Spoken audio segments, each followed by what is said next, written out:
Boa tarde com todos e todas. Sejam bem-vindos a esse terceiro ciclo de webinários para discutir alguns assuntos da atualidade, como é a emissão da opinião consultiva 3225, emitida recentemente, 29 de maio de 2025, pela Corte Interamericana de Direitos Humanos.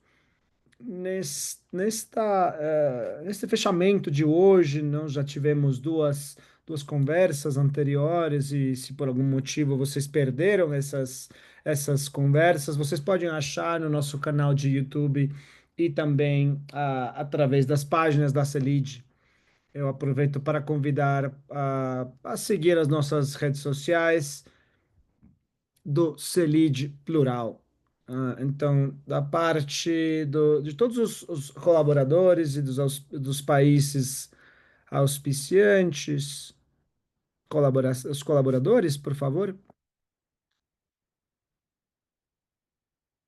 do GAR, do Observatório de Protocolos Autônomos, do CEPEDES, do PAD da a Universidade Andina Simão Bolívar e do REDIC, e da parte de todos eles, sejam bem-vindos a esta última conversa, a este último fórum para discutir sobre a opinião consultiva da emergência climática, a propósito do que já nos viemos discutindo nos dois webinários passados. Nós temos, nós temos expositores de primeiro nível, todos eles trabalharam de vários enfoques, de várias, a respeito dos direitos da natureza, questões ambientais e também sobre mudança climática. Então, a dinâmica de hoje é, primeiro, que cada um dos participantes vai ah, realizar uma exposição. Eu vou apresentar a cada um deles, na ordem que eu vou apresentando eles. Eles vão ter 10 minutos com seus principais comentários a respeito da opinião consultiva 3225 e depois vamos realizar uma pergunta para cada um dos expositores. Se nós tivermos tempo no final, este evento está previsto para durar hora e meia. Vamos dar passo às perguntas do público. Se vocês tiverem algum comentário ou alguma pergunta que vocês gostariam de realizar, ah, levando em conta que eles são especialistas em mudança climática, direitos da natureza, eu convido vocês a realizar as perguntas no chat, caso não tenhamos tempo suficiente para resolver as suas perguntas. Nesse sentido, eu vou começar realizando, bom, dando as boas-vindas e apresentando a cada um dos expositores. O ordem de participação vai ser primeiro o Leonel Fuentes. Ele é doutor em Direito pela Pontifícia Universidade Católica do Peru. Ele tem um mestrado em Direito Constitucional pela UES e tem um pós-grado pela Universidade de Salamanca. Ele é licenciado e advogado pela Universidade de Guayaquil e ele é membro da rede de expertos do programa Harmonia com a Natureza das Nações Unidas. Ele é decano de Faculdade de Jurisprudência também das Ciências Sociais e Políticas da Universidade de Guayaquil. Depois, o Dr. Hugo Echeverria, que ele é Master of Law pela McGill University, ele é co-presidente do Grupo de Investigação em Direitos da Natureza da Associação Internacional de Direito Constitucional, abogado do CDR em Equador. Depois, o doutor Mário Melo, ele é advogado e acadêmico equatoriano, ele representa os povos indígenas e outras vítimas em processos internacionais frente à Corte Interamericana de Direitos Humanos. Ele é professor e advogado na na Pontifícia Universidade Católica do Equador. Ele também é decano do Direito e diretor nacional de Humanidades. Ele é assessor também da Fundação Pachamama. E em quarto lugar, a advogada Esperança Martínez, ela é bióloga e advogada, membro fundador da Fundação Acção Ecológica. Ela já trabalhou em impactos das atividades petrolíferas no Equador e nos países tropicais e dos direitos da natureza. Ela tem uma trajetória gigantesca defendendo os direitos da natureza. E finalmente nós vamos fechar com a Adriana Rodrigues. Ela é advogada pela Universidade de Guayaquil. Ela é especialista em pela Universidade da Mancha, mestrado em Direitos Humanos na Universidade da Plata e doutora em Direito Internacional pela Universidade de Buenos Aires. Ela atualmente é a coordenadora do Programa Andino de Direitos Humanos e a especialização de Direitos Humanos da Universidade Andina Simão Bolívar. Ela dirigiu já vários programas de mestrado, como o mestrado em Direitos da Natureza e Justiça Intercultural e o mestrado do Direito Penal e Constitucional. Ela participou também como diretora de teses doutorais sobre direitos humanos e direitos da natureza e justiça constitucional. Nesse sentido e nessa ordem, nós vamos dar passo para cada um dos nossos participantes. Em primeiro lugar, primeiro o Leonel vai nos falar sobre o aporte da opinião consultiva 3225 na construção dos direitos internacionais, dos direitos da natureza. Seja bem-vindo. Muito obrigado, boa tarde, sejam todos bem-vindos. Eu parabenizo a iniciativa de todas as organizações que fazem parte desse webinário.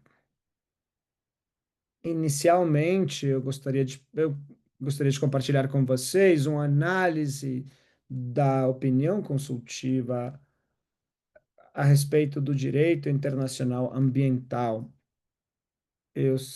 Estava procurando quais eram as possibilidades com esse novo instrumento jurídico para fundamentar como se desenvolveu o direito internacional ambiental e também como ah, ajudando na construção do que já foi o direito internacional dos direitos humanos, dos direitos da natureza, a partir das opiniões consultivas. Eu tenho uma apresentação, por favor, se podemos colocar ela agora. Inicialmente, eu gostaria de mencionar três ideias fundamentais que eu acredito que são importantes para o estudo dessa opinião consultiva. Primeiro, ela é a segunda opinião consultiva que integra essa visão dos direitos da natureza. Essa nova opinião consultiva, ela estende muito mais os direitos e o reconhecimento no sistema interamericano. Isso tem uma relevância muito poderosa para a aplicação do direito, já que até então o único país, como nós todos sabemos, que constitucionalmente reconheceu como sujeito de direitos à natureza foi o Equador, mas agora, existindo uma norma supranacional que integra também regionalmente e que reconhece os direitos humanos e que reconhece também os direitos da natureza, aporta a possibilidade de sentenças mais estratégicas para os povos, para os estados, para as comunidades, em toda a região que seja parte do sistema interamericano. Mas, ao mesmo tempo, reforça uma tese também que é muito discutida, que tem a ver com o valor jurídico vinculante das opiniões consultivas.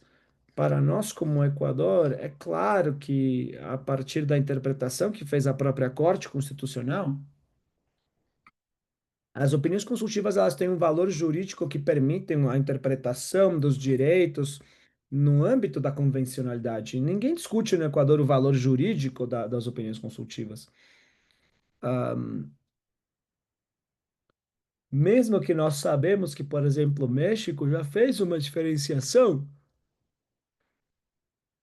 a opinião consultiva para nós não tem um valor jurídico, mas elas têm um valor, uma importância jurídica, uma relevância jurídica. Isso faz com que, de uma ou outra forma, o sistema interamericano, que está integrado por vários países, tenha várias ópticas, várias visões sobre a aplicação dos direitos consagrados, né, nas opiniões consultivas, ou as posições abstratas dos casos que têm sido sometidos à opinião consultiva como uma das possibilidades que tem a Corte de se expressar.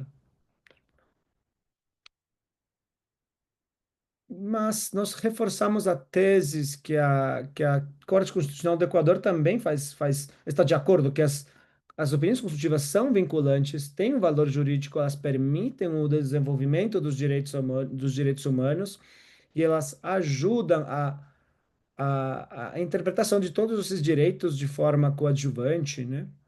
E elas permitem que aumente essa corrente dos direitos da natureza no âmbito dos direitos estatais. Isso, por outro lado, eu entendo que vários já falaram sobre os aportes do direito a um clima, a um meio ambiente saudável versus um meio ambiente equilibrado, né? Mas a Corte faz essa diferenciação que permite avançar a tese de que os direitos ambientais são direitos progressivos e são direitos que têm uma força viva, em que os estados têm a obrigação, a partir do Pacto de São José de Costa Rica, aderir às medidas adequadas para formar a nossa normativa interna. Depois, por conta do tempo, é importante dizer que ela fala sobre os direitos estatais reforçados, o respeito, a garantia, essa opinião também estabelece estándares maiores que já estavam estabelecidos por parte dos estados, né? E faz parte, em determinado momento, de um soft law latino-americano ou um soft law de um sistema interamericano de direitos humanos. Isso quer dizer a consolidação dos direitos da natureza, ao direito de um clima, de um meio ambiente saudável e o fortalecimento dos direitos a partir da opinião consultiva e reforçado talvez mais com a opinião consultiva da, do Tribunal Internacional de Justiça, faz com que se derrube o mito de que os direitos estavam fora das fontes do direito, né? E eu quero chegar ao que eu. Você pode voltar no slide anterior, por favor? É importante a opinião consultiva porque a partir do parágrafo 33, ela faz uma pontuação importante sobre os direitos da natureza. E a primeira fonte que o tribunal estabelece na página 13, no parágrafo 33, é que o análise jurídico permite a interpretação do tribunal é baseada fundamentalmente em estudos científicos. Quer dizer, derruba um mito de que só pode ser, a justiça só pode ser feita, a justiça ecológica, os direitos humanos, a justiça ambiental, a partir da interpretação da lei. Mas aqui diz também, bom, o análise jurídico, o tribunal vai recorrer aos informes de grupos expertos sobre mudança climática. Quer dizer, informes científicos que não são da esfera do direito. Depois, no parágrafo 34, ela fala sobre uma fonte formal do direito. Vocês sabem que o direito tem fontes formais, reais, fontes históricas, mas que no cenário da teoria clássica do direito, as fontes formais são as únicas que constituem fontes concretas para resolver os conflitos. E nesse parágrafo 34, além disso, a opinião consultiva diz, além do aspecto científico que vamos levar em conta como principal fonte de direito, vem a fonte da Convenção Interamericana de Direitos Humanos, a partir da aplicação do princípio por pessoa, por uma pessoa, e a partir de uma visão que leva, como a Constituição do Equador faz, quando fala das normas constitucionais e ela diz que essa interpretação que vai se dar com todas as normas são interpretações que precisam ser progressivas e olhadas com um olhar do desenvolvimento dos seres humanos e da potencialidade dos grupos, povos, nacionalidades e os coletivos. Isso faz com que o princípio pro pessoa ganhe uma maior relevância, né?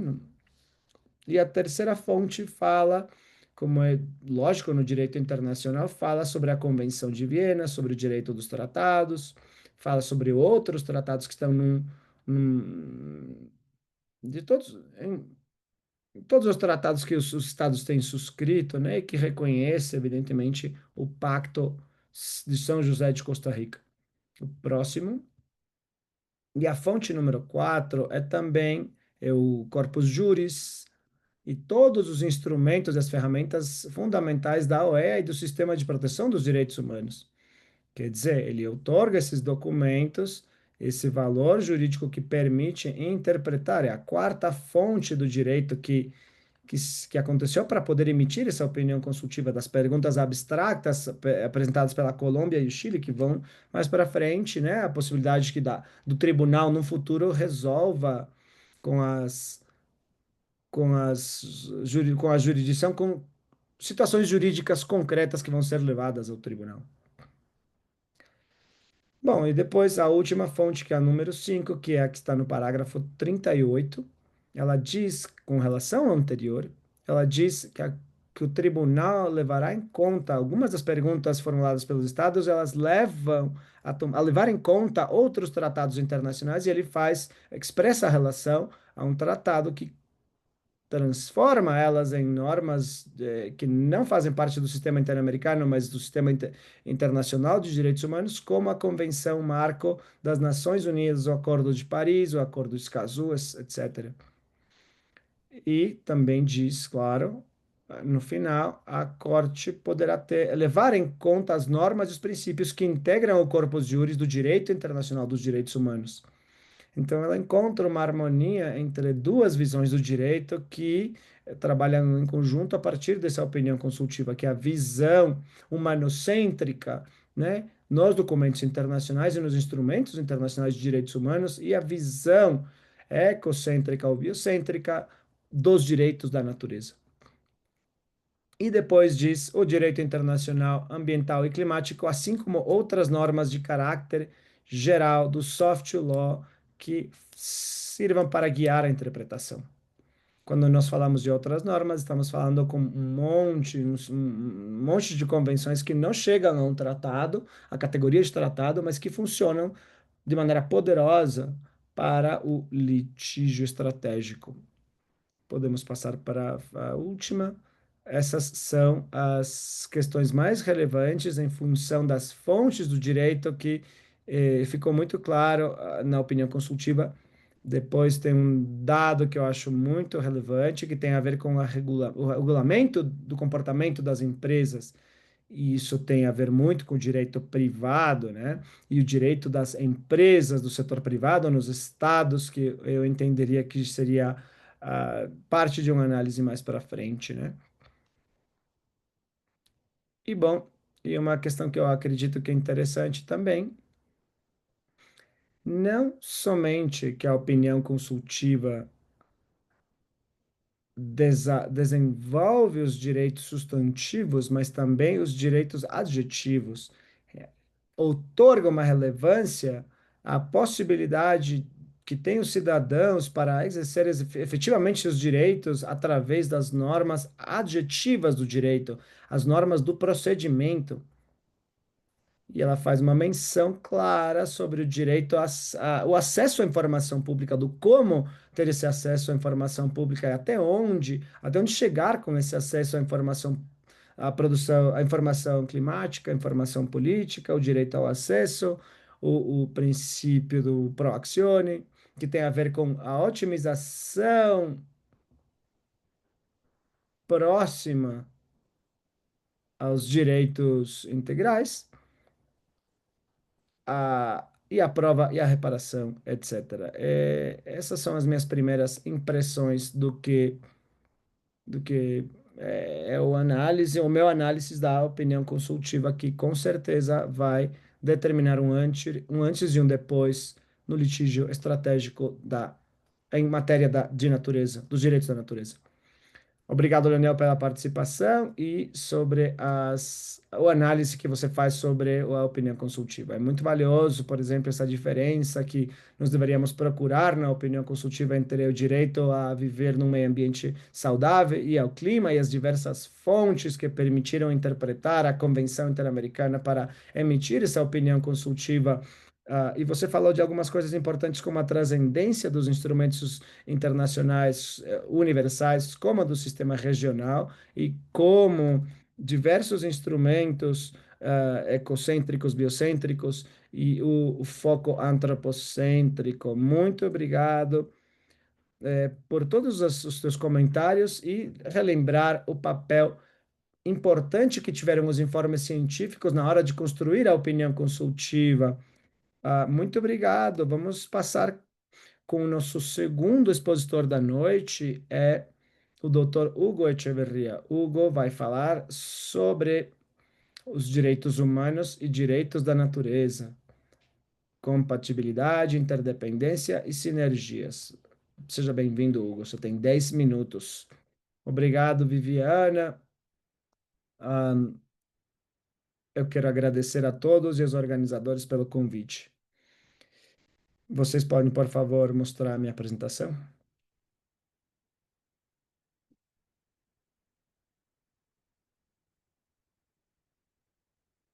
Obrigado. Bom, eu vou falar sobre uma questão de fundo, uma questão de fundo na opinião consultiva. Eu gostaria de comentar sobre o caráter de interdependência que estabelece o tribunal entre os direitos humanos e os direitos da natureza, e que aqui no Equador nós reconhecemos e conhecemos como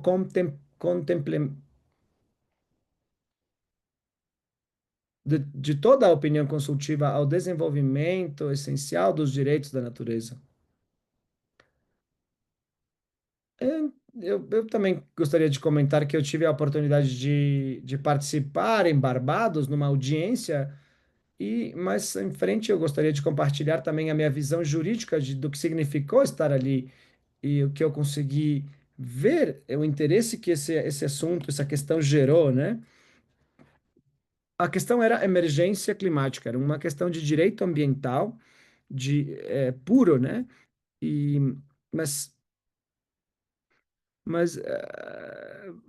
vários setores realizaram uma petição para analisar os direitos da natureza, porque a opinião consultiva tinha, ah, n- tinha previsto os efeitos das mudanças climáticas não só nas pessoas, mas na natureza também. E daí que o tribunal oferece essa resposta que supera as nossas expectativas. Por que eu digo isso? Porque se nós olharmos para o antecedente, que é a opinião consultiva 2317, os direitos da natureza, eles tinham uma linha de um parágrafo em toda essa opinião consultiva. E agora, na opinião 3225, a Corte desenvolve com um grado de profundidade, né, não só falando sobre a questão como uma tendência, ah, mas também mas também para enfocar e como um paradigma também para ele abre o guarda-chuva jurídico a respeito dos direitos da natureza e, como a Corte bem mencionou, ahm, ela fala sobre a proteção dos direitos da natureza como um novo sujeito de direitos.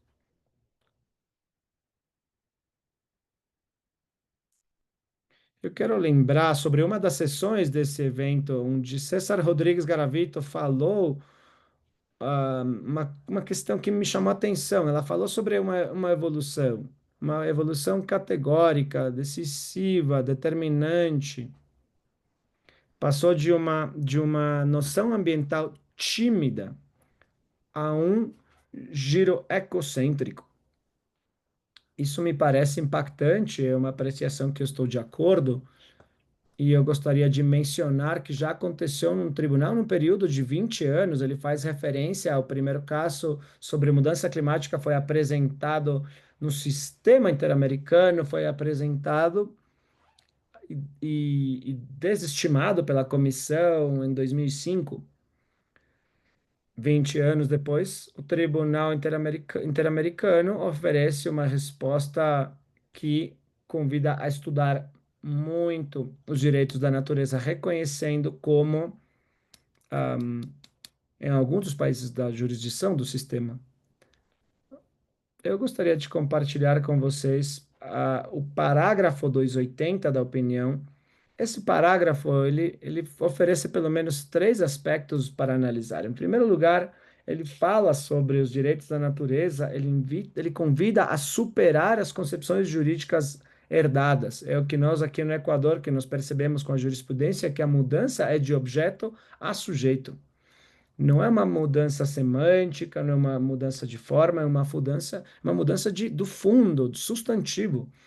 Depois, e para mim isto aqui é importantíssimo também, e podemos falar depois na hora das perguntas, a visibilização do papel estrutural da natureza. O que que o tribunal quer dizer? A tribunal tem, a natureza tem maior relevância que a que teve até hoje no processo de adoção de decisões estatais.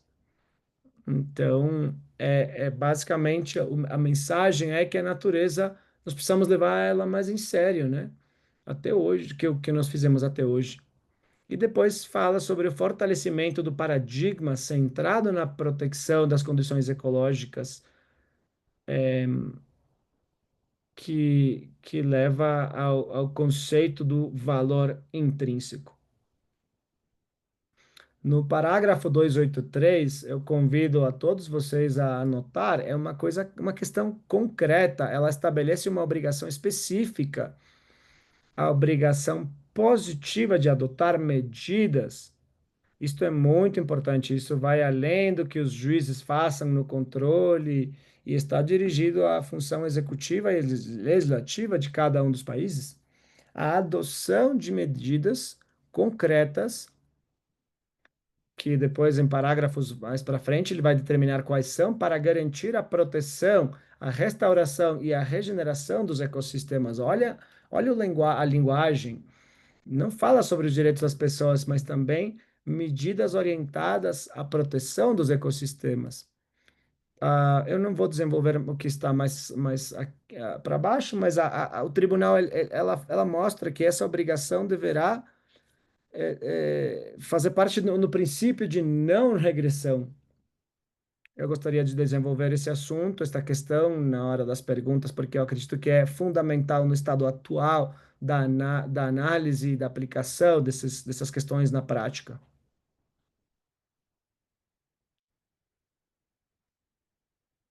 O tribunal, no parágrafo 293, ela fala que essa obrigação de preservar o equilíbrio dos ecossistemas ela se sustenta nos princípios gerais do direito. É um parágrafo muito poderoso, é potente no seu conteúdo. Está falando que existe complementariedade entre os princípios gerais do direito e essa nova ideia dos direitos da natureza. Mas no próximo, aqui é claríssimo, olha o que ele diz. O reconhecimento, o parágrafo 282, da natureza como sujeito de direitos não introduz um conteúdo alheio ao corpus juris interamericano. Ele representa uma manifestação contemporânea do princípio de interdependência entre os direitos humanos e o meio ambiente. Isso fala um tribunal especializado em direitos humanos. Não podemos esquecer isso. Não é um tribunal de direito ambiental, mas é um tribunal de direitos humanos. Em primeiro lugar, existe compatibilidade com o Corpus Juris Interamericano. Em segundo lugar, essa compatibilidade baseada no princípio de interdependência. Não estamos diminuindo, não estamos competindo entre direitos, estamos somando esforços, estamos fortalecendo isto. Com, eu gostaria de utilizar uma palavra que vocês podem encontrar na doutrina do professor Agustin Grijalva. A palavra é sinergia, que é uma palavra que envolve melhor a essência do que nós estamos falando, sinergia melhor do que compatibilidade e interdependência, porque sinergia, ela fala sobre a soma das forças para conseguir um fim maior. Ela fala sobre um reforço. Então, eu acredito que o tribunal colocou o debate sobre o papel dos direitos da natureza no ordenamento jurídico que nós vemos no país que existe um reconhecimento constitucional como sujeito de direitos como no nosso país. Se falou sobre os direitos da natureza debilitam os direitos humanos, diminuem os direitos humanos, quando na verdade não é assim. Isso não acontece. O tribunal, no caso Manglares, por exemplo, indicou que os direitos humanos e os direitos da natureza se complementam. E com uma linguagem semelhante à Corte Interamericana, mencionou que os direitos humanos e os direitos humanos são interdependentes. Então, assim se forma o debate de qual o papel e qual é o papel dos novos direitos da natureza. Ahn, eu fiz parte, eu fui, eu estava no tribunal e eu não posso deixar de compartilhar com vocês que o modelo equatoriano foi levado em conta. Isso nós olhamos na hora das perguntas e respostas, né, com muito interesse. E eu acredito que parte disso nós podemos enxergar no parágrafo 279 da opinião consultiva quando fala que o reconhecimento do direito à natureza para manter seus processos ecológicos essenciais, olha novamente a linguagem que é semelhante à Constituição equatoriana, contribui à consolidação de um modelo de desenvolvimento verdadeiramente sustentável, que respeite os limites planetários e garantiza a disponibilidade dos recursos vitais para gerações presentes e futuras. Se vamos fazer um exercício quirúrgico desse parágrafo, eu acredito que aqui fala sobre o princípio de tolerância previsto na sentença do Los Cedros, né? E o princípio de desenvolvimento ecológico na sentença Estrelita. Eu vou deixar isso para conversar nas perguntas e respostas. Muito obrigado.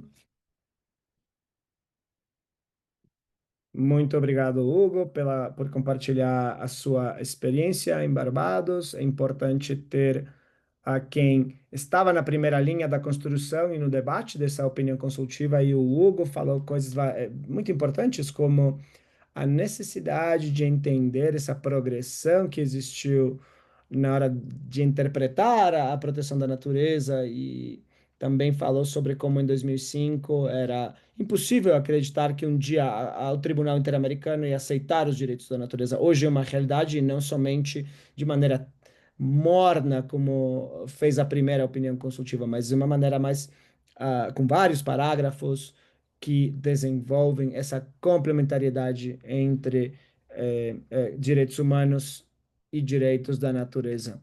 Muito obrigado, Hugo. Nós vamos falar agora com o nosso terceiro expositor, que é o Mário Merlo. O doutor Mário ele vai falar sobre os direitos da natureza, novas perspectivas frente à crise climática global. É um prazer, Mário. Boa noite com todos e todas. Muito obrigado pelo espaço. Em outubro, nós vamos fazer 17 anos desde que os direitos da natureza foram incorporados à Constituição equatoriana. Em 2008, quando isso aconteceu, a crise ambiental pela mudança climática era um fato iminente que já nós víamos vir que ia acontecer. Então, nós chegávamos a algumas conclusões a respeito das causas, um olhar próprio da modernidade, como extrair recursos, como explorar para cobrir as necessidades, os desejos dos seres humanos. Nesse contexto, se entendia o direito ambiental como com um pezinho no direito privado que tentava empoderar os efeitos dos impactos das atividades antrópicas sobre o meio ambiente. Na Constituição de Montecristi, no Equador, nós mudamos aconteceu uma mudança de perspectiva radical, que era entender a natureza não como uma coisa, um conjunto de recursos que poderíamos explorar, mas como um alguém, como um sujeito de direitos, como uma pessoa em termos jurídicos. Isso, claro, ocasionou muitas controvérsias, né? Pessoas que tinham lutado por anos nos sistemas ambientais entendiam esse olhar da natureza como um sujeito de direito interessante, era uma novidade, mas com muita desconfiança no começo, né? Alguns amigos, colegas, ativistas, eles entendiam que era uma proposta tão radical que ia regredir em direitos ambientais conquistados, mas no final, enfim, se reconheceram os direitos da natureza e nesses últimos 17 anos, a conversa sobre os direitos da natureza se transformou numa conversa global. Eu acredito que isso é de bastante destaque, né? Lendo a opinião consultiva, o tribunal utiliza como antecedentes 15 resoluções e 13 informes da Assembleia Geral das Nações Unidas, nos quais se entende que acrescenta jurisprudência sobre a terra e os direitos da natureza no nível mundial. Então, o mais alto fórum da unidade da Geral das Nações Unidas tenha falado 15 vezes em resoluções e 13 informes, quer dizer que a questão dos direitos da natureza escalou de uma forma impressionante. Além disso, em 2024, o tribunal, os Estados-membros das Nações Unidas assinaram o Pacto para o Futuro, focado no que chama de processo de harmonia com a natureza nesses debates que se mantém no sistema das Nações Unidas a respeito de questões vinculadas aos direitos da natureza. O tribunal também fala uma tendência sobre os direitos da natureza e menciona três casos na Colômbia, um caso no Brasil, três no Equador, um no Peru, um na Alemanha e três no Haiti. O tribunal, na verdade, fica. No Equador, nós temos mais de 30 casos, né?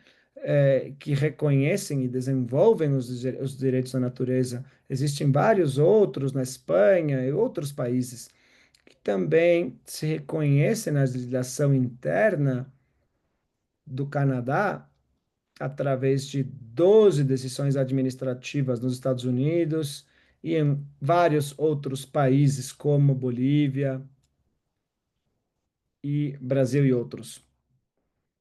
Então, não estamos falando de uma ideia louca que surge no Equador, estamos falando de um movimento global que trata de que esse olhar, esse olhar diferente, que é um olhar que fala sobre a natureza, que trata a natureza como um alguém, como um, um alguém com dignidade, diferente a dignidade humana tão valiosa que merece ser protegida por um corpus juris específico, como seriam os direitos da natureza e vai ganhando espaço nas discussões, né? E vai ganhando também espaço nas discussões éticas, ideológicas, religiosas. Vocês podem lembrar que em 2015 o Papa Francisco ele emitiu a encíclica Laudato Si, que tem uma linguagem bem alinhada sobre os direitos com os direitos da natureza. É um instrumento que busca, não é um instrumento que busca, que procura reconhecimento de direitos, mas sim tem uma linguagem de educar nessa causa comum que ela, na qual fala, na qual diz que é uma irmã como uma mãe, uma bela mãe que nos acolhe nos seus braços. Esse Laudato Si nos faz sentir, então, que existe um olhar interessante global, influente nos debates públicos, que começa a se posicionar com maior força essa compreensão da natureza como um alguém, como um sujeito, como um alguém com quem nós temos que nos relacionar, interrelacionar e a quem nós temos que respeitar através de um conjunto de direitos. Ah, agora, nesse aumento nos fóruns internacionais da conversa sobre os direitos da natureza, chega a opinião consultiva, e a opinião consultiva é muito valiosa, porque, como o Hugo já mencionou, é uma opinião que recolhe pensamento científico. Então, o Tribunal Interamericano ela é capaz de enxergar, como fala no parágrafo 315, que a preservação das condições climáticas compatíveis com a vida são essenciais para manter o equilíbrio dos ecossistemas. Então, esse direito a um meio ambiente saudável que começa a desenvolver o tribunal através da opinião consultiva está intimamente ligada com a saúde dos ecossistemas, e os ecossistemas são os espaços nos quais nós vamos desenvolver a nossa existência. Então, o Tribunal Interamericano diz que essa interdependência recíproca entre o equilíbrio ecológico reforça a necessidade de uma aproximação jurídica integradora, capaz de articular a proteção dos direitos humanos e os direitos da natureza com um marco normativo coerente, uma interpretação harmônica aos princípios pro pessoa. Então, claro, nós superamos o debate entre a prevalência dos direitos humanos frente aos direitos da natureza, ou vice-versa. Superamos também os possíveis, né? E começamos a olhar essa necessidade dessa mirada, desse olhar jurídico integrador, que vincula os direitos humanos e os direitos da natureza, que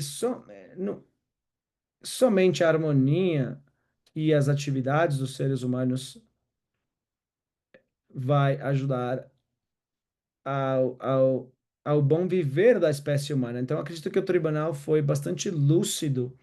E o tribunal também diz, no parágrafo 272 da opinião consultiva, que o reconhecimento aos direitos da natureza, especificamente esse direito a manter-se os processos ecológicos essenciais, contribui à consolidação de um modelo de desenvolvimento verdadeiramente sustentável que respeita os limites planetários e garante a disponibilidade dos recursos vitais para as próximas gerações, as presentes e as futuras. Eu acredito que aqui a- o Tribunal Interamericano, a Corte Interamericana,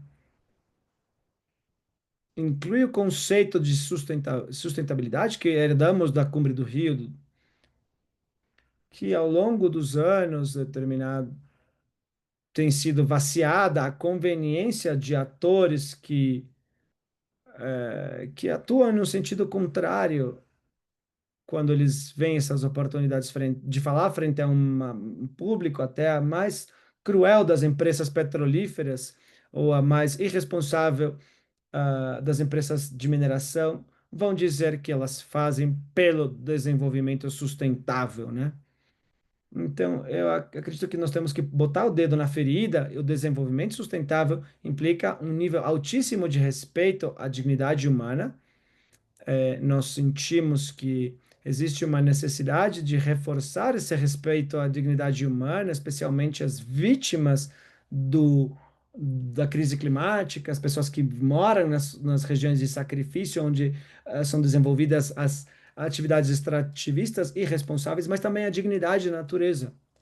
Então, eu acredito que essa conversa sobre os direitos da natureza, que nós tivemos o atrevimento de abrir faz 17 anos aqui no Equador, está sendo muito, faz muito bem ao conjunto da humanidade, a todos esses países que não são poucos, onde começamos a gerar as mudanças legislativas necessárias e, por outro lado, também geramos lutas sociais que são concretadas em questões, em sentenças importantes que declaram os direitos da natureza, direitos, elementos naturais, como são os rios, as florestas, e contribuem a uma mudança de mentalidade. Estamos, como eu mencionei, em 2008, a crise climática pela mudança climática era uma ameaça iminente. 17 anos depois, em 2025, é uma realidade ativa que nós temos que sofrer, nós temos que. Eu fiquei impressionado também como o tribunal coloca de título a opinião consultiva. Ela fala sobre a emergência climática. Ela está acontecendo. Hoje, estamos num momento de emergência para a humanidade a respeito dos impactos da mudança climática.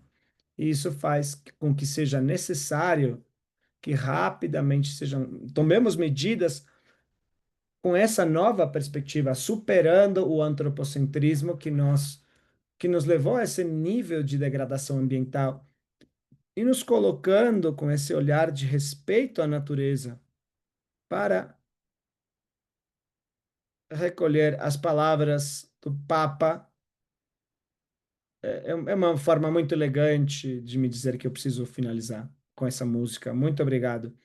Obrigado, Mário, pelos seus comentários sobre a opinião consultiva. Tem várias coisas que Mário disse hoje. Ele falou sobre o olhar integrador entre direitos humanos e direitos da natureza e essa necessidade de alcançar essa harmonia entre os dois.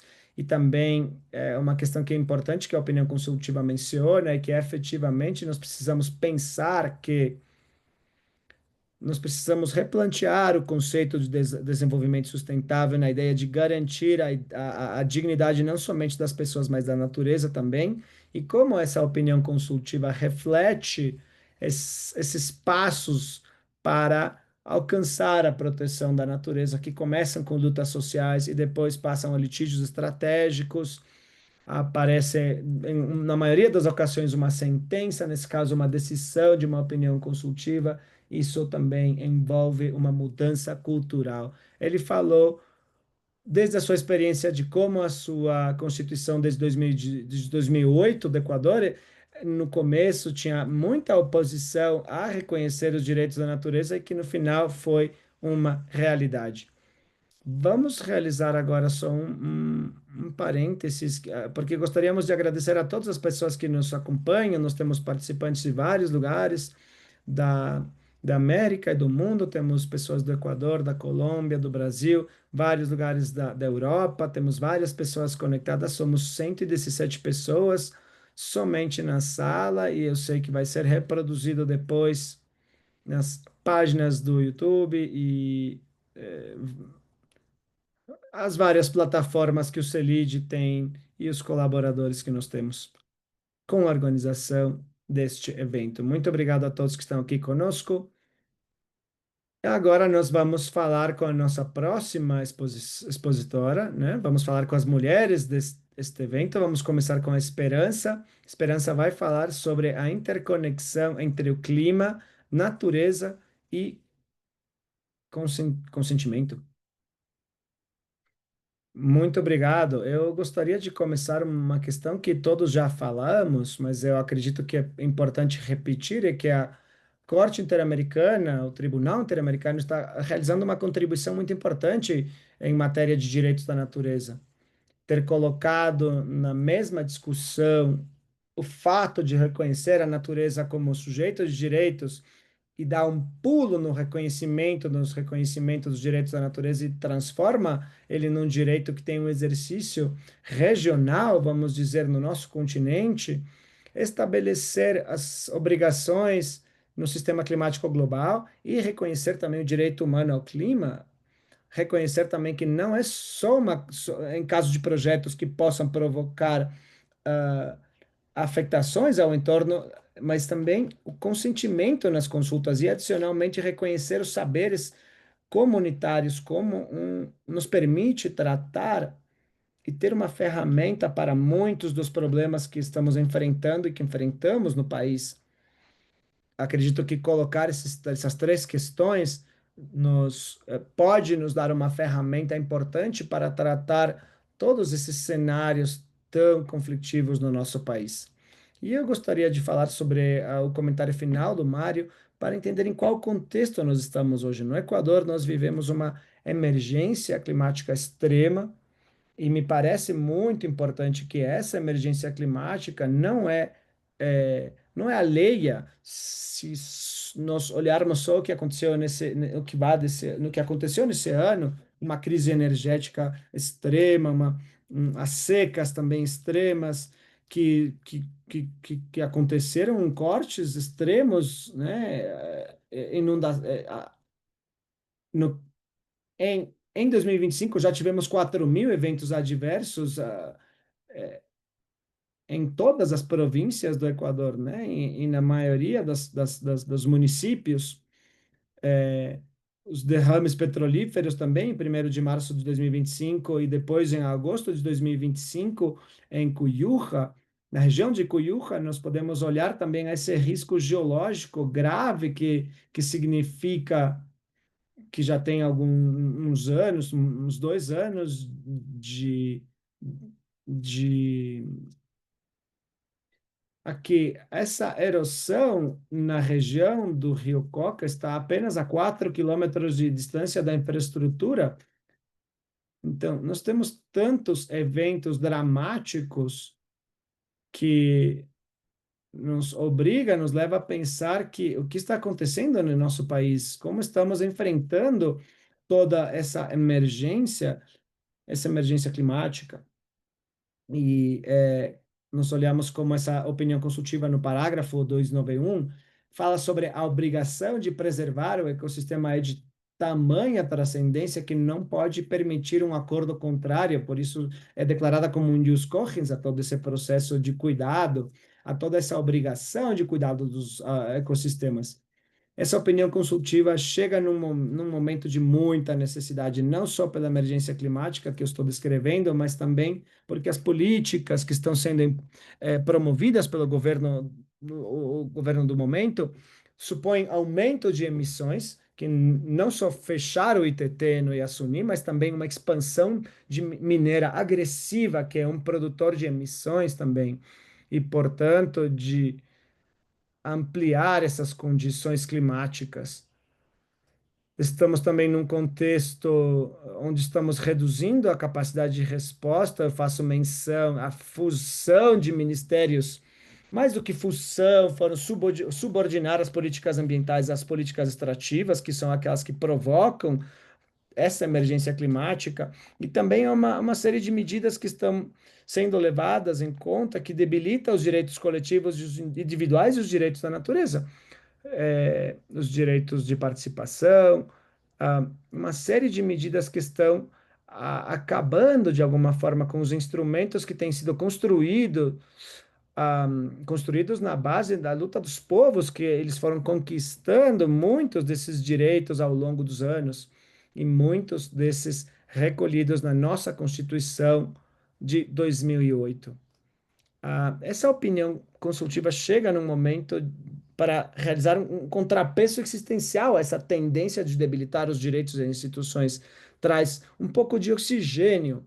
Eu acredito que é importante colocar essa opinião consultiva não somente no cenário de como vamos exigir e a utilizar ela no mundo do direito, mas também olhar e pensar que o direito não somente se lê do estritamente jurídico, né, mas também um papel social, um papel pedagógico, e nesse sentido orienta as decisões, mas também nos dá uma nova ferramenta para os defensores da natureza, né? Na opinião consultiva se fala desse caráter existencial da defesa da natureza e dessa necessidade de respostas jurídicas universais e efetivas. Eu gostaria de dizer também que esse caráter ninguém sabe exatamente como isso vai se traduzir na realidade, implica um reconhecimento de estabelecer que é um direito que obriga a uma norma que tem força. E isso, de alguma forma, promove essas possibilidades que nós temos de nutrir as nossas narrativas nos processos de defesa dos coletivos, dos direitos humanos, dos direitos da natureza. Uma questão que eu gostaria de mencionar, porque acredito que é muito relevante para os nossos contextos, é o fato de como a Corte dá destaque ao conhecimento científico, mas ao mesmo tempo também reconhece a coexistência de outras formas de conhecimento, como são os saberes ancestrais. Esses saberes ancestrais que têm se desenvolvido historicamente nas comunidades que não são indígenas, mas também campesinas, afro-americanas, que moram em comunidade e que moram em contextos tradicionais e que, graças a essa interação permanente com seu entorno natural, desenvolveram uma capacidade de conhecimento e de alguma forma de diálogo com a natureza.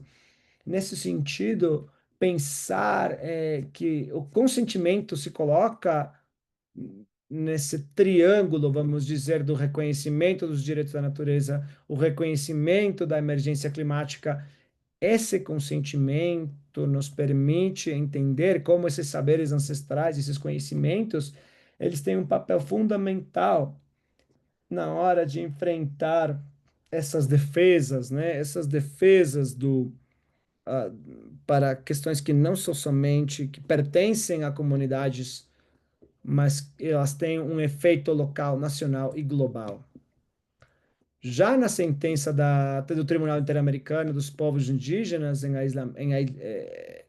a Corte recolhe e menciona também que o fato de que muitos desses povos são povos ecossistêmicos, ao ser povos ecossistêmicos, é que eles estão dizendo não somente que eles dialogam com os ecossistemas, mas que eles são uma garantia da sobrevivência desses ecossistemas. Eu também acredito na mesma linha, o que a opinião consultiva mostra no parágrafo 480 é a ideia de fomentar a produção comum de conhecimento científico e de saberes que pode nos trazer um caminho de trabalho, que pode passar um processo de profundização muito importante. Essa opinião consultiva tem implicações em direitos que já existiam na nossa Constituição, na Constituição de 2008, como é a proteção do clima, dos direitos da natureza, dos direitos dos povos a serem consultados. Com essa nova opinião consultiva, de alguma forma estabelecemos um marco de interpretação que reforça esses direitos, mas também ele convida a trabalhar em conjunto sobre esses direitos. Mas tem algumas coisas que faltam, né? Tem algumas coisas que são um desafio para enfrentar a futuro. Quais podem ser os mecanismos de segmento e de trabalho, né, com essa opinião consultiva? Até onde nos dá elementos de aplicação e de interpretação obrigatórios e até onde nós precisamos construir um processo que permita a trabalhar sobre esses estándares novos em matéria de clima, natureza e consentimento, né? Como conseguimos estabelecer responsabilidades com relação às emergências climáticas? Isso aqui é um desafio. Se bem reconhecemos o direito humano ao clima, como vamos estabelecer essas responsabilidades? Como vamos estabelecer quais são as condutas concretas que poderiam fazer parte do jus cogens e implicar exercícios de obrigação e de reparação? Eu acredito que ficaram algumas questões que eu vou finalizando com isso. Algumas questões que algumas instituições já vêm trabalhando é a necessidade de desmantelamento de infraestruturas de risco, como as mineiras, né? Que estão sendo multiplicadas em questões com relação a desastres, a implementação de responsabilidades comuns e diferenciadas e, finalmente, como nós podemos aplicar essa opinião consultiva para a proteção efetiva dos defensores do meio ambiente em contexto de um aumento de criminalização. Eu vou parar por aí.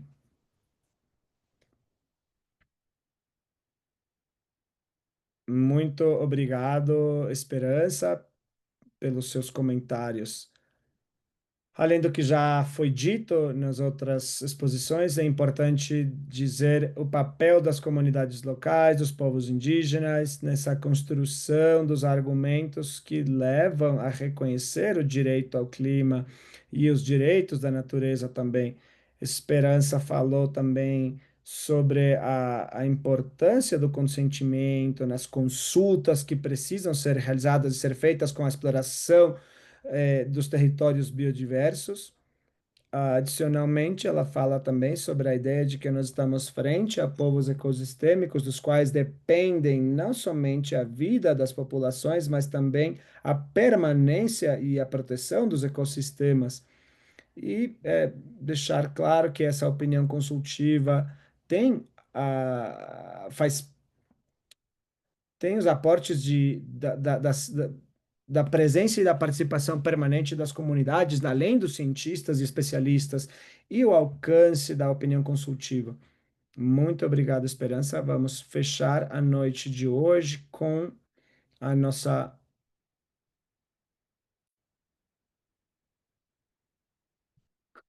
a nossa última expositora, que é Adriana Rodrigues. Adriana, ela vai falar sobre a relação entre os direitos dos povos indígenas e a opinião consultiva. Então, com certeza, ela vai complementar o que a Esperança já falou, já comentou. Seja bem-vinda, bem-vinda, Adriana. Muito obrigado pelo convite e agradecer também aos nossos participantes. Nós fechamos essas conferências que tem sido muito importante, que nos deu várias formas de ver, novas formas de ver de cada um dos investigadores sobre a opinião consultiva, que é muito importante, e eu estou de acordo com todos eles que falaram antes de mim que essa opinião consultiva constitui um pronunciamento histórico, porque vincula diretamente a crise climática com a vigência dos direitos humanos e da natureza, né? Então, como ela reconhece que a emergência climática não é um fenômeno natural, é um resultado acumulado de um modelo econômico, político que privilegia modelos de mercantilização dos bens comuns e, ao mesmo tempo, como o tribunal vai fazer ênfase nos princípios entendendo que a estabilidade climática e o equilíbrio ecológico são condições indispensáveis para o exercício pleno dos direitos humanos em sociedades que têm sofrido violência, como a nossa, que são violências produzidas pela desigualdade estrutural. Então, o objetivo da minha exposição é analisar esses estándares que a opinião consultiva tem com relação aos direitos da natureza e os direitos coletivos não somente dos povos indígenas, porque eu estou de acordo com o que a Esperança falou, que também fala sobre as comunidades locais também, e por exemplo, da comunidade pesqueira, né? Eu gostei muito de ver esse conceito da coletividade e dos coletivos que estão em prol dos direitos da natureza.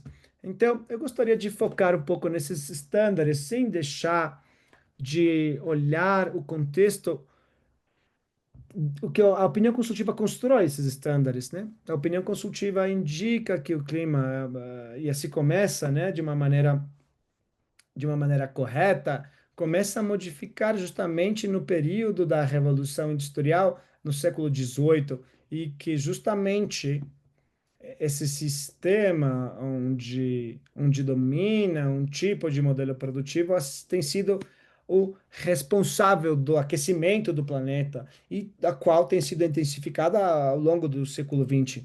Também indica que as atividades como a queima dos combustíveis fósseis, as mudanças de uso de solo, a gestão de resíduos são os que produzem esses gases que recebem esse nome, que está sempre na opinião consultiva como os REI, os gases de efeito estufa, produto do que chama o marxismo o capitalismo antropoceno, né? Que começou quando se desnaturalizou a relação entre humanidade e natureza. O tribunal, a corte, vai entender que esses gases de efeito estufa existem outros agentes atmosféricos que contribuem à mudança climática e, para isso, utiliza todo o conhecimento científico disponível nesse momento, como esses CVCs. Eu aprendi muito com essas terminologias, porque você compreende de melhor maneira como se dão esses contaminantes climáticos? Então, CVC são os contaminantes climáticos de vida curta e são produzidos novamente por um modelo que não dá mais, que não aguenta mais. Um modelo que colocou o direito internacional entre a espada e a parede, contra a parede. Sem esquecer que um dos origens do direito moderno, como do internacional, como do direito nacional, é a proteção do capitalismo antropoceno. E as bases que nós vamos achar no direito são bases contraditórias.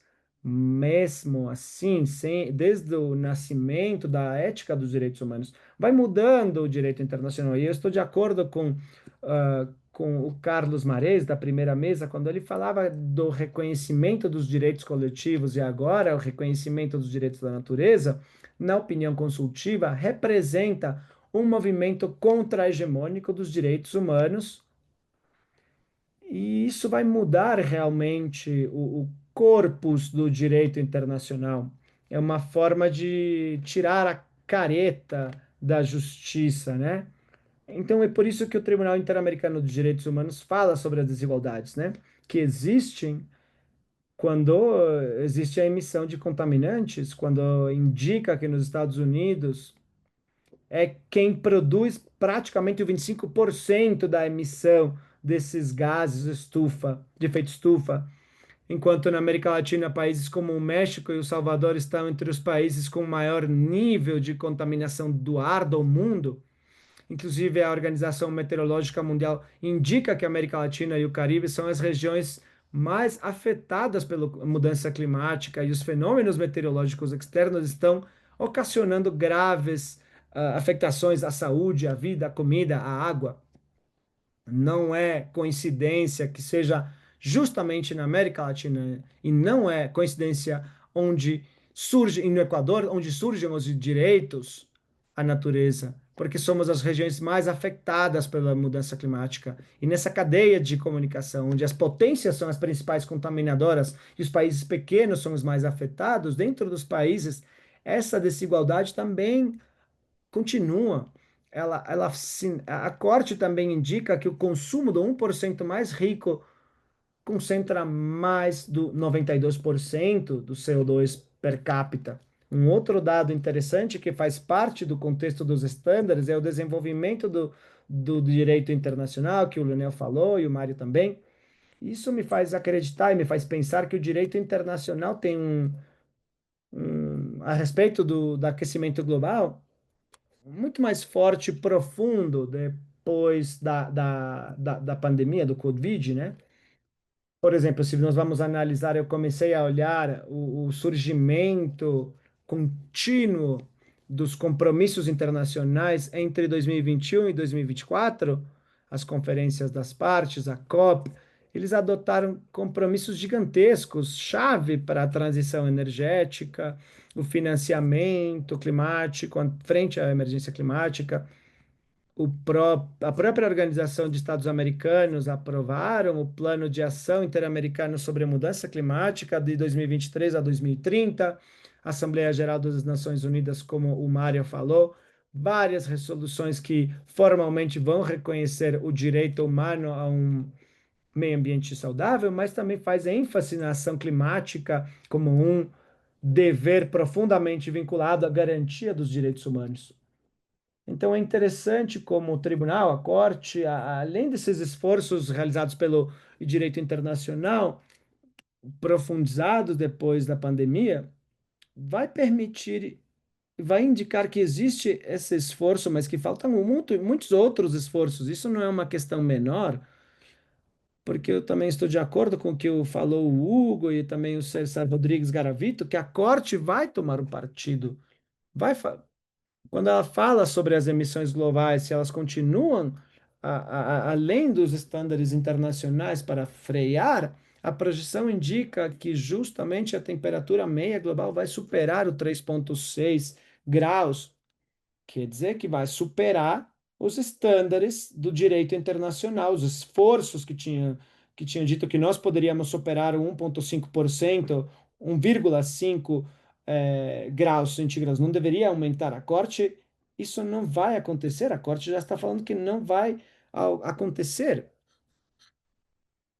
Esses cenários refletem um pouco a insuficiência das políticas públicas, além de alguns sucessos pontuais bons, para evitar o aquecimento global e fortalecer a ação climática para cumprir com esses objetivos, como, por exemplo, os Acordos de Paris. Em outras palavras, o tribunal toma uma postura, uma opinião consultiva que tem três detratores, se eu não me engano, porque ela é uma postura que diz que os esforços realizados do direito internacional devem ser potenciados, e nesse contexto, para desenvolver esses estándares que eu acredito são interessantes, especialmente para esses coletivos que sofrem de forma direta os efeitos da mudança climática. O primeiro estándar é o estándar democrático e participativo, né? Que nesse marco da emergência climática, o Estado não só deve cumprir com os processos consultivos, mas existe também uma obrigação de promover, de promoção, uma participação ativa, o consentimento das comunidades, que as comunidades indígenas, mas existem também as comunidades afrodescendentes, as comunidades campesinas, os pescadores, todos devem participar dessas decisões. Isso implica reconhecer a particularidade da vulnerabilidade frente aos impactos climáticos, o valor estratégico que existe também no momento que se reconhecem os saberes ancestrais, os saberes locais, para a construção de respostas eficazes e culturalmente pertinentes. E tem uma questão interessante aqui nessa questão democrática, e é que o tribunal também aposta por um diálogo dos saberes, o direito à ciência, reconhecido também o Protocolo de São Salvador, que coloca no mesmo estándar o diálogo que se constrói nas comunidades também com o saber científico. E eu acredito que é um estándar interessante que o tribunal, a Corte Constitucional Equatoriana, no caso dos cedros, colocou também o saber científico muito bem, mas relacionar também com os saberes ancestrais e indígenas, que é uma das questões mais interessantes. E uma outra dos estándares são a construção das devidas diligências, o due diligence. Eu acredito que isso é muito importante e estratégico para os povos indígenas, especialmente para os Piaf, e não vou deter com outro estándar, porque os outros companheiros já mencionaram, é o estándar do reconhecimento da proteção da natureza como um sujeito de direitos, porque a opinião consultiva sim reconhece a natureza como um sujeito de direitos, não só faz uma menção, isso fortalece a proteção dos ecossistemas e dos territórios dos povos indígenas. Para finalizar, a opinião consultiva nos relembra que nós somos que o direito não é um campo de luta e que é nela que nós vamos a consagrar a estabilidade climática e a integridade dos ecossistemas como uma condição prévia e que são condições inegociáveis para o exercício dos direitos humanos e da natureza. Reconhecer isso significa quebrar como uma inércia para servir a fins acumulativos e colocar a serviço da dignidade de uma justiça intergeracional.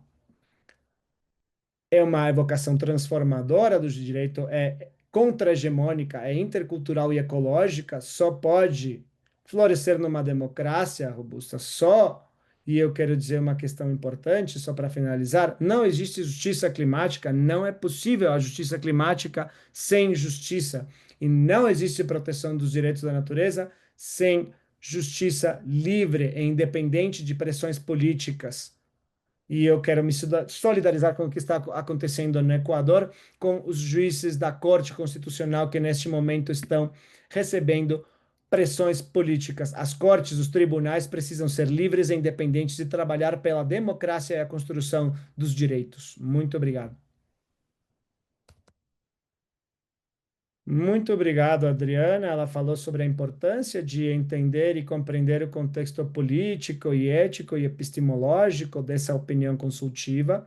E nós falamos também justamente sobre a transição entre o capitalismo antropoceno, que se materializa entre a contaminação dos gases de efeito estufa e alguns temas que a opinião consultiva trata, para passar um modelo diferente que seria esse modelo ecocêntrico, intercultural, esse modelo onde o direito não está mais ao direito dos grupos econômicos que contaminam, mas o direito se transforma em um campo de luta para procurar novos significados aos direitos humanos e aos direitos da natureza e colocar o direito e os direitos ao serviço da vida e da justiça. Muito obrigado, Adriana, pelos seus comentários. Agora eu vou passar a palavra e a moderação ao Alex Vade, que vai nos acompanhar nessa segunda parte, que é a, a proposta de perguntas. Alex vai explicar, vamos preparamos uma pergunta para cada um dos expositores,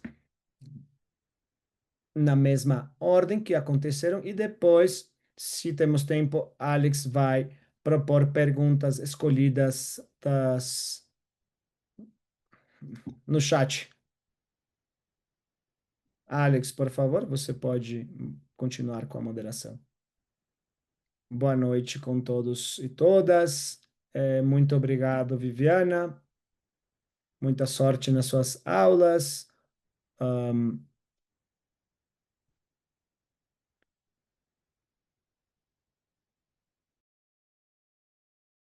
Como vocês sabem, nas últimas 2 semanas nós dividimos essa temática com a exposição e a segunda com uma pergunta que vamos desenvolver em 7 minutos.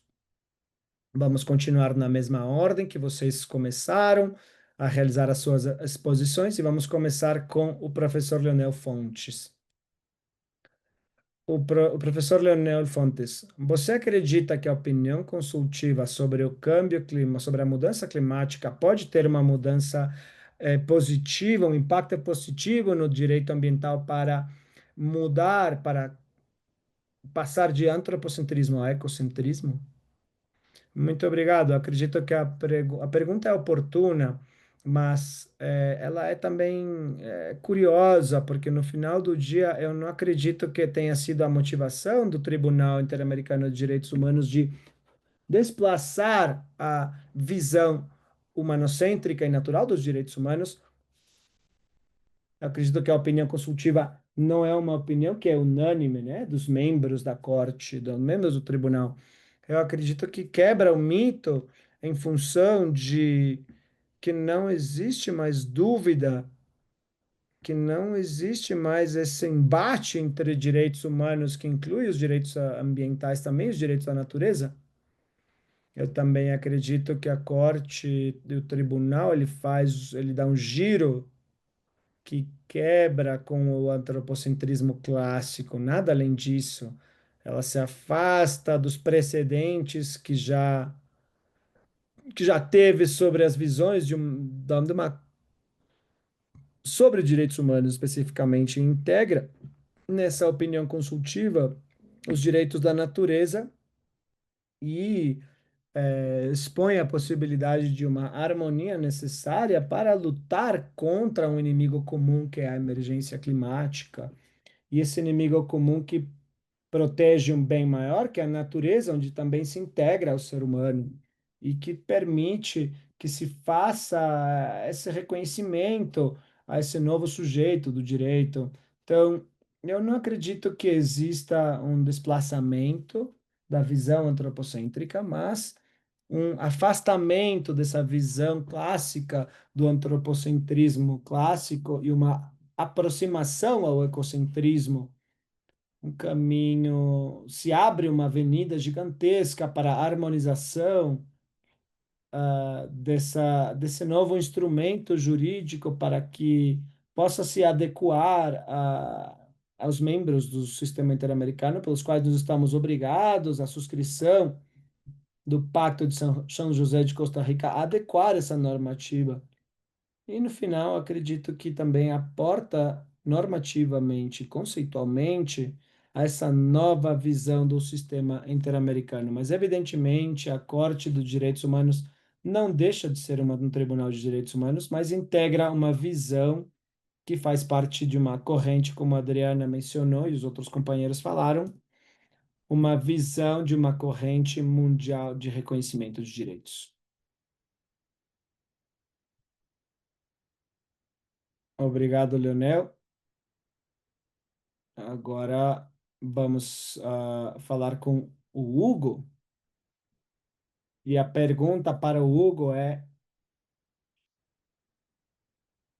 considerando a opinião consultiva, são complementares os direitos da natureza e o direito a um ambiente saudável? A minha resposta é sim, claro. Nós acabamos de enxergar isso, de olhar no texto da opinião consultiva que fala sobre a interdependência. O termo complementário surge da jurisprudência equatoriana.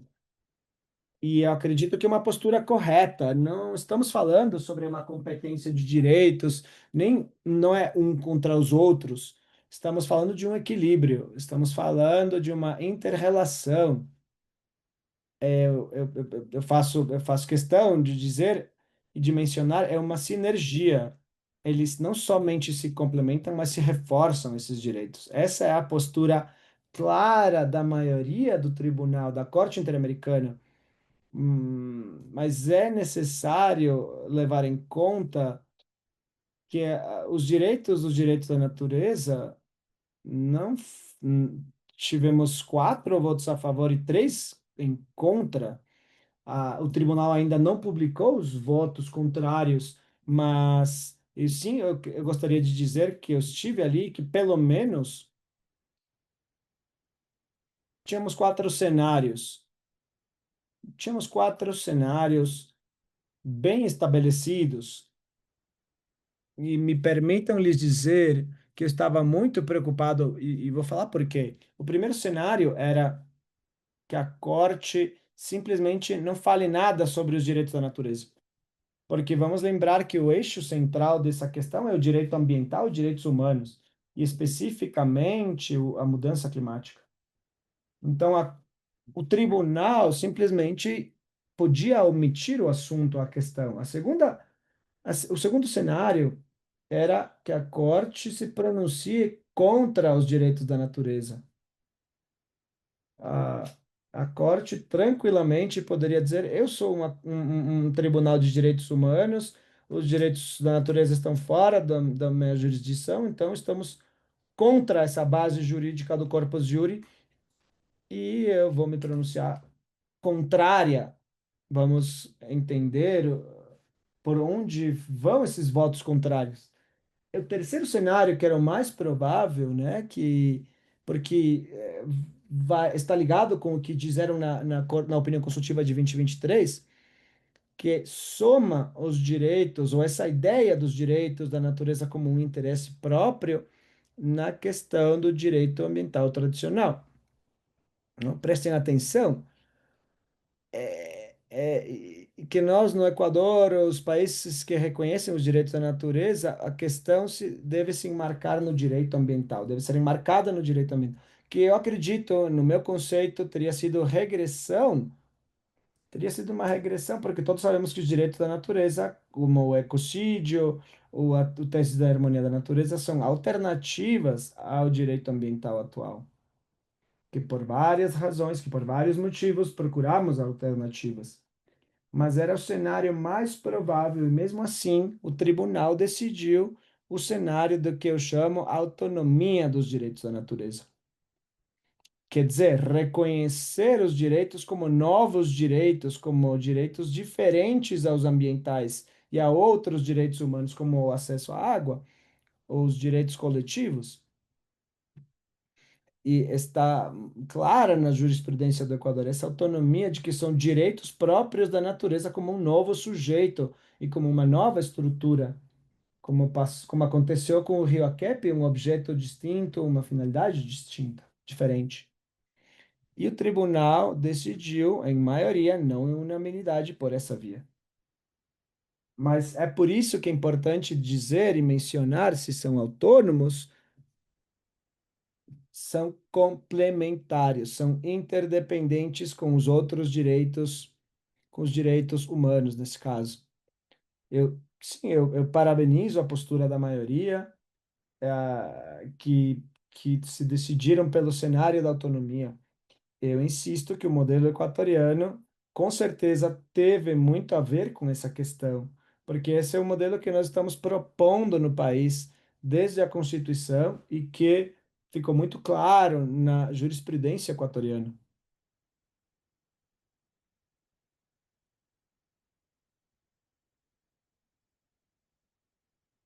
Muito obrigado.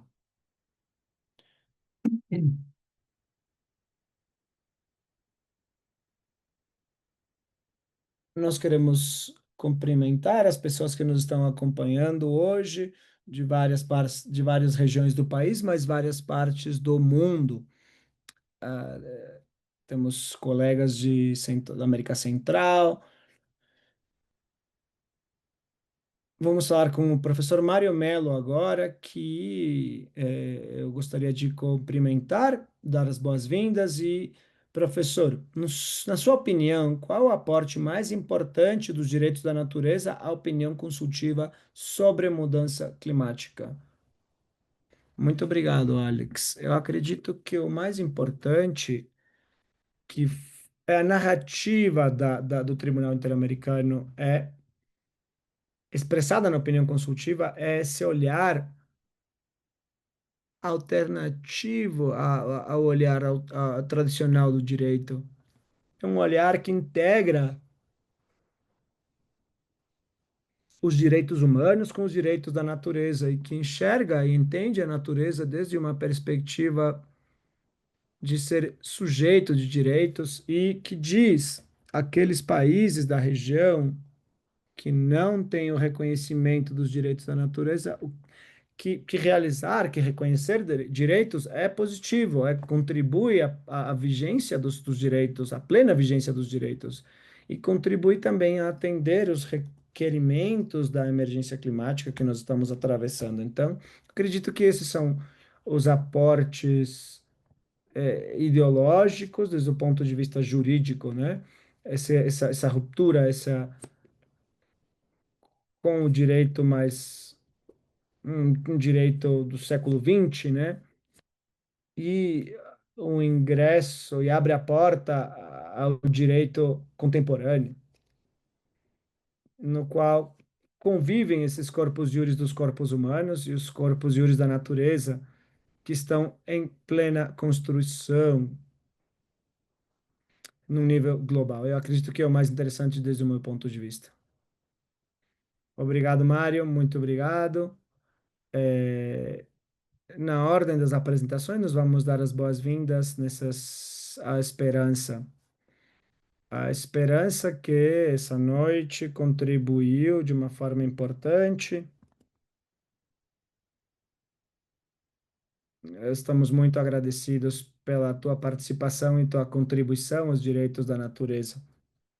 A pergunta para a esperança é a seguinte: como você enxerga a relação entre os conhecimentos tradicionais dos povos indígenas e a melhor ciência ocidental disponível para os efeitos de prevenção e remediar as mudanças do clima, né? Os efeitos da mudança climática?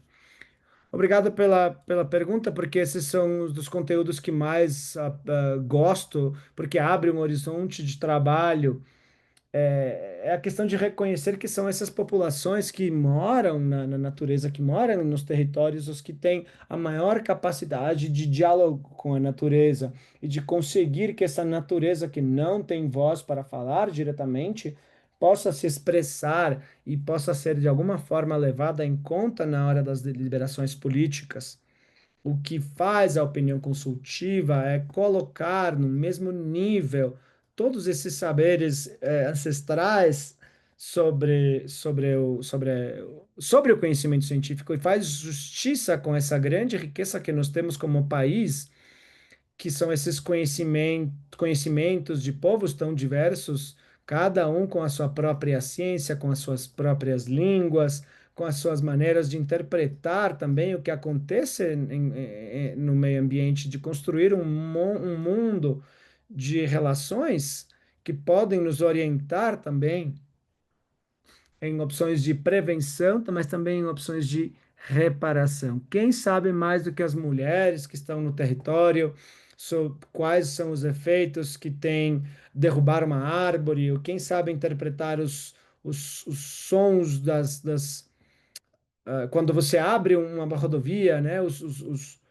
Acredito que um dos maiores aportes dessa opinião consultiva é colocar a questão dos conhecimentos ancestrais e colocar o estándar, o consentimento novamente.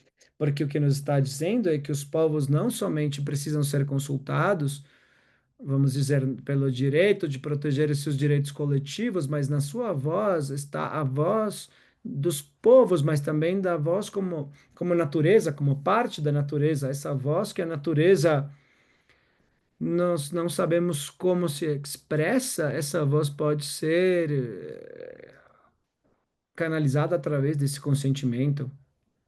Muito obrigado, Esperança. E vamos fechando esse segundo bloco com Adriana Rodrigues.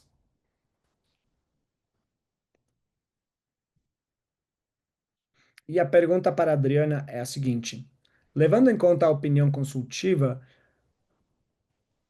como, como podem ser representados na luta contra a mudança climática os povos?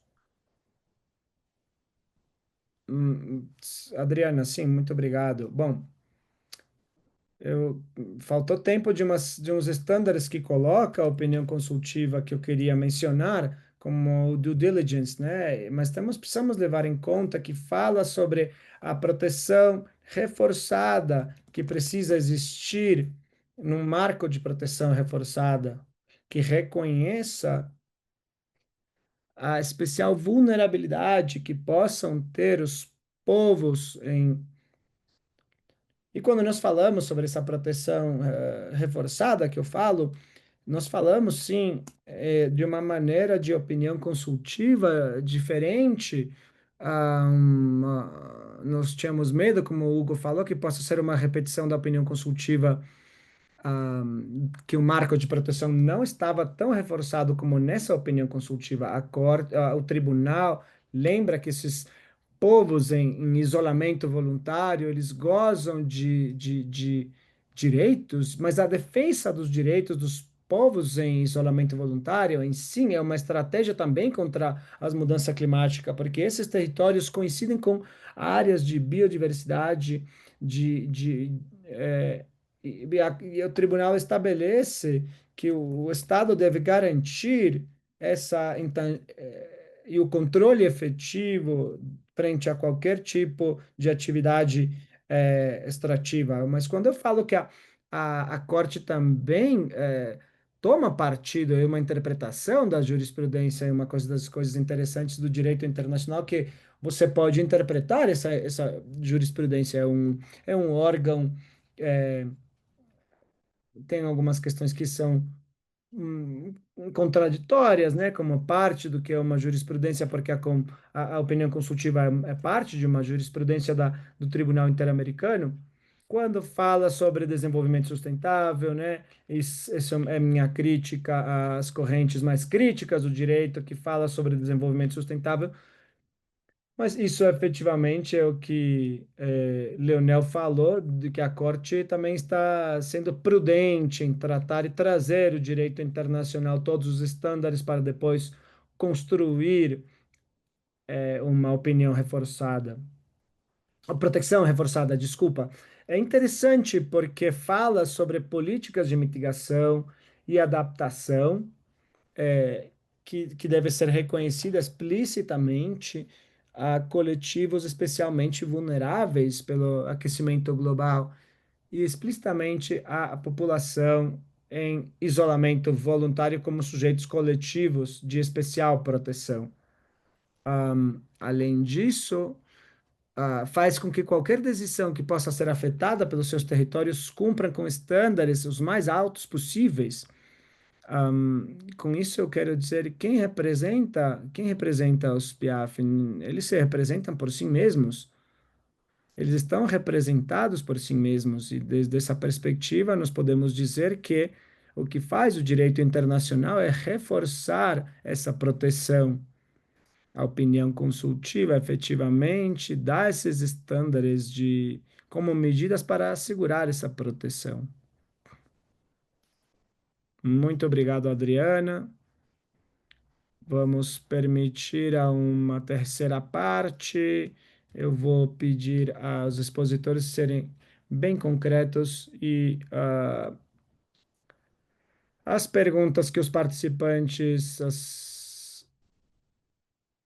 realizaram através do chat.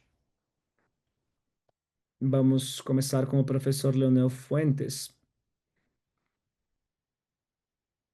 Como podem as faculdades de direito integrar nos seus estudos e investigações essa visão da opinião consultiva 32? Qual seria o papel da academia, para relacionar os conteúdos da opinião consultiva? Isso faz parte do Código Orgânico Ambiental, né? Então, que faz parte de uma obrigação do Estado sobre a difusão dos direitos ambientais e dos direitos também fundamentais a partir da Carta, da Constituição. Eu acredito que as faculdades têm um papel importante nessa questão, porque são as que permitem construir e derrubar alguns pensamentos e gerar possibilidades de empoderamento da cidadania, né? As faculdades de direito são, é correto delas incluírem nos a, a aula que eu dou chama direitos ambientais e direitos à natureza, por exemplo. Então, as possibilidades que se abrem para que a educação inclua a educação dos direitos e a visão que o tribunal adotou deve ser matéria de primeira linha para empoderar os nossos estudantes, empoderar a cidadania, os cidadãos e melhorar o respeito aos direitos da natureza. Muito obrigado, Leonel. Próxima pergunta para o Hugo. Nessa opinião consultiva, se reconhece as formas de reparação integral por aqueles grupos ou ações que geram maior pressão e deterioro aos ecossistemas? Existe algo de justiça climática? As opiniões consultivas, por definição, o que elas fazem não resolvem um caso contencioso, elas oferecem um critério que é cabível de interpretação. Sim, existem referências a questão bem importantes de responsabilidade, mas está mais vinculado à questão da emergência climática, né? Eu gostaria de mencionar que sim, está conectada com o desenvolvimento da responsabilidade do due diligence, que já começou o tribunal na opinião consultiva 2317. Então, observamos coerência e o que observamos também uma precisão do conceito de como abordar a responsabilidade especificamente relacionada à mudança climática, não tanto aos direitos da natureza.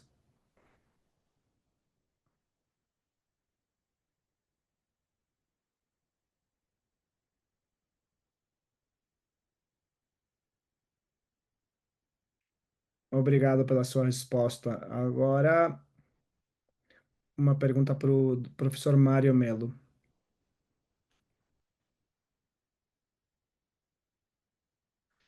Vamos supor que se a natureza tem direitos, quais são os efeitos jurídicos que poderíamos observar além da personeria jurídica? A natureza também tem a propriedade de desenvolvimento genético, ela também.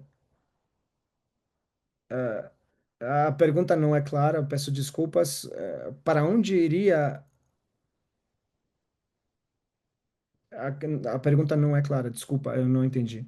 Primeiro, nós temos que supor, o sistema já reconhece os direitos da natureza. A Constituição já diz que a natureza ela é titular dos direitos que estão na Constituição.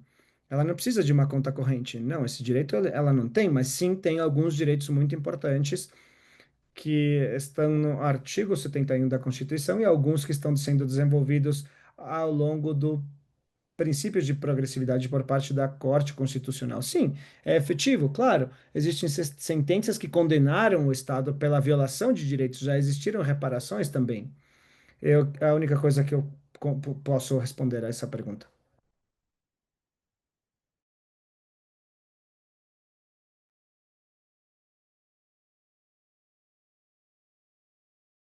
A pergunta para a Esperança.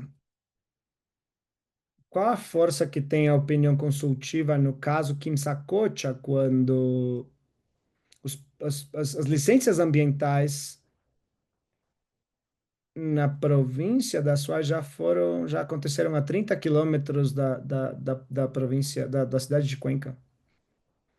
É uma pergunta difícil, porque os direitos costumam.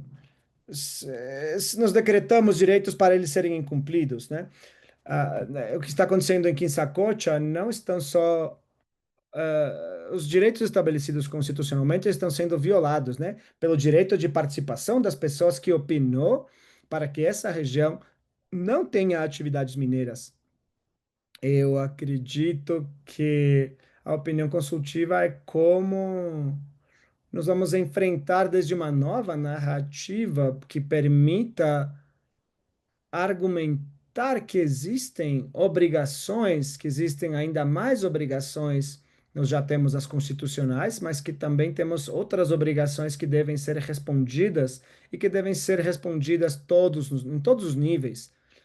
O que eu acredito é que os direitos são ferramentas para brigar, mas não só vamos vencer pelas decisões formais, mas também vamos vencer pela luta, na luta.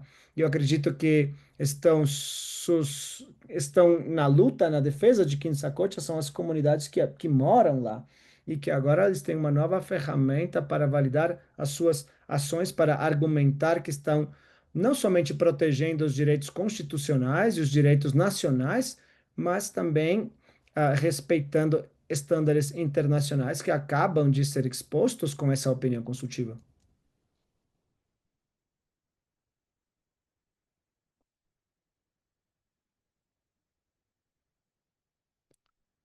A pergunta para a Adriana, eu, em- a pergunta diz: qual a força que tem a opinião consultiva no caso Kim Sakocha e em outros casos onde foram outorgados licenças ambientais a mineiras? Eu entendo que aqui qual seria a força jurídica que tem a opinião consultiva nos casos nos casos de processos de mineração no Equador. Sim, obrigado. O que acontece é que a opinião consultiva no Equador, ela tem uma força vinculante. Não é o caso que, por exemplo, no México, eles reconhecem que as opiniões consultivas não são vinculantes. Nós no Equador, nós reconhecemos, a Corte Constitucional reconhece também que as opiniões consultivas, os instrumentos internacionais de direitos humanos, eles têm uma força vinculante, né, desde essa dimensão do que chama o bloco de constitucionalidade. Então, o direito internacional, os direitos, os instrumentos internacionais, eles têm o poder, essa força necessária para ser ativadas internamente. O caso Quimsacocha, acredito que é uma estratégia que tem essa opinião consultiva, é, que dá alguns mecanismos, por isso que eu convido vocês, os defensores dos direitos humanos, é uma opinião consultiva longa, mas vale a pena estudar ela por partes, entender as estratégias que podem se armar, que podem ser construídas em volta da opinião consultiva. É muito potente, é muito importante, tudo que ela vai construindo a partir dos estándares mencionados. Eu acredito que ali está a resposta a essa pergunta, entendendo com esta questão das comunidades, por exemplo, as comunidades afetadas. A participação tem um campo muito amplo na opinião consultiva, então nós temos que ler com muita atenção os níveis de participação, todo o desenvolvimento anterior sobre os níveis de participação, sobre o acesso à justiça, que é uma outra questão gigantesca também, e uma outra questão que é importante também, que poderíamos fazer é o acesso à informação. Porque o acesso à informação, o tribunal desenvolveu de uma maneira muito interessante com as questões ambientais, porque o acesso à informação impede, por exemplo, que nós tenhamos informação oculta ou que não é uma verdade. Então, é um desenvolvimento sobre acesso à informação, a participação das comunidades, acesso à justiça. Então, ali está e tem força vinculante no Equador. Ali está onde nós podemos tomar essas estratégias como estratégias de defesa dos direitos da natureza e das comunidades também.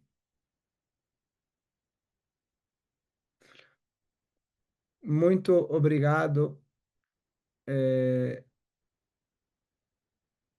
eu vou me permitir realizar o fechamento do nosso evento.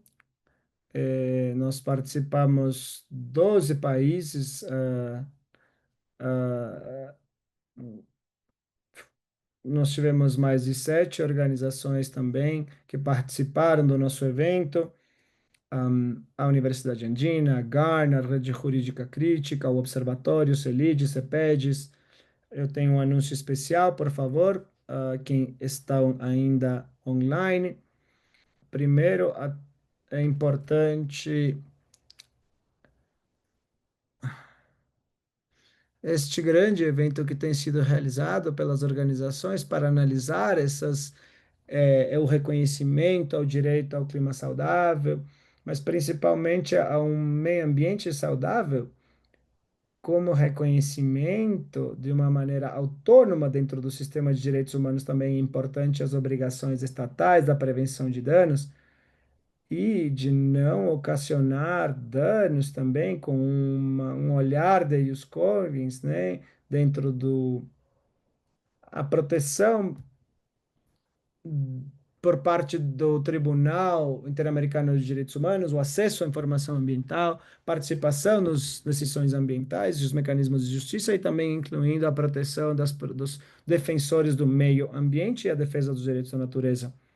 Também o foco diferenciado aos grupos vulneráveis, aos quais reconhecemos as afetações da natureza e como isso afeta os povos e os povos afrodescendentes e as comunidades empobrecidas. Ah, que respeita também a interculturalidade. O foco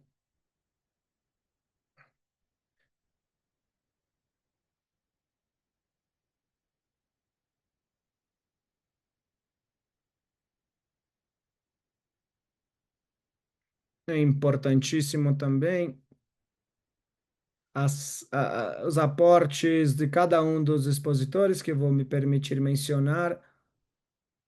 Doctor Carlos Mares, que ha estado desde Brasil, doctor Agustín Grijalva como coordinador de CELID Plural, la doctora Mabe Riofrío, la doctora Natalie Green, doctor César Rodríguez, Gonzalo Rodríguez, doctora Liana Amin, doctora María Fernanda Álvarez, doctora Adriana Rodríguez, doctora Esperanza Martínez, doctor Leonel Fuentes, doctor Hugo Echeverría, doctor Mario Melo.